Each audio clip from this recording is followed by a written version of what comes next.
Okay. 2 months together. Then Yep, select. Code is 17. 17, okay. Okay. Then go down to no, go back up. It's gonna be Go here. back up. Back. 17 in here. Go back up. Minus. Minus.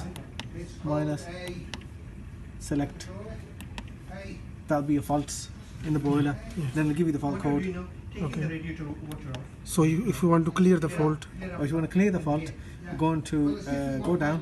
Take a photograph of it. That's what you need to do. You say, want one of them? Just No, trying to no, think.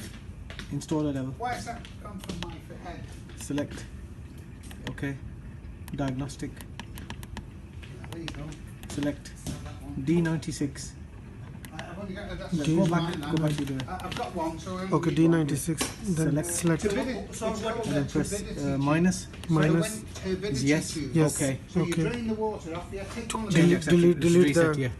Delete the faults. Yeah. So how far I have to fill in? Back. That's it. Say again. Anything else do I need to learn? How much do I have to fill in?